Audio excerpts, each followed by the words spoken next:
Well, good evening, everyone. The word to describe the weather here across East Mississippi and Western Alabama is just plain and simple hot. And that has been a continuous trend for most of our summer, and it's going to be a continuous trend over the next coming days.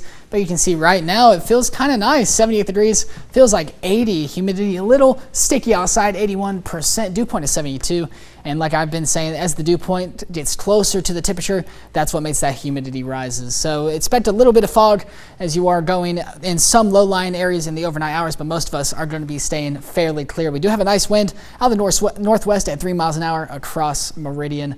And as you can see, for the rest of the night tonight into the overnight hours, let's just stay absolutely wonderful in terms of clear weather, but temperature is still in the mid to upper 70s around that 4 a.m. mark. So lows tonight are going to be a bit above average compared to what we have been seeing, at least for the past couple weeks. So be very cautious of that. But I know everyone is watching the tropics right now. If you notice, it has actually, in a way, calmed down. The probability for development has at least gotten a whole lot less cluttered. We got about only 2 storms compared to yesterday, where we had about 5 or 6. So Gulf of Mexico, 70% is looking more ever so increasingly likely that it's going to be a named storm, at least in the next 7 days and probably in the next 48 hours as it slowly marches its way towards the Texas coast. And then there's also this system that we're watching out for off the coast of Africa that's at a 70% chance as well. But if you're just now learning, Tropical Storm Emily, formed earlier today, is expected to weaken quite a lot and face a very strong unfriendly atmosphere with a lot of shear and a lot of drier air. So we're not expecting this to really strengthen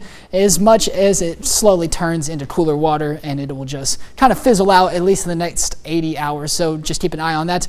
But a lot of people have been looking at Tropical Storm Hillary. It made landfall in the Baja Peninsula down in Mexico and slowly is making its way up the California coast. It did actually stay in like central and southern California. Now it's made its way pretty much right over Los Angeles, and this is the first time this storm has experienced, or a storm like this has been in Southern California or California in general in many, many years. But it's going to continue to track off to the north, and it's brought a lot of flooding to that area. And another storm that we're going to be watching for is Tropical Storm Franklin. Like I said, it got busy very, very quickly, and that's just how hurricane season is, especially here over in the Atlantic. It's expected to become a hurricane by the end of the week. We'll be watching for that very, very closely. Now to bring you back home, we had a high of 98 today, low of 71, above average for this time of year, and nowhere close to that record of 104, but it looks like we're going to be inching ever so close to record-breaking heat, especially by Wednesday, Thursday, Friday, and Saturday. We could be pushing record-tying or record-breaking highs for all of those days. And if you look far enough out there, you'll notice, is that rain? Are you sure that's right? Because we haven't had rain in over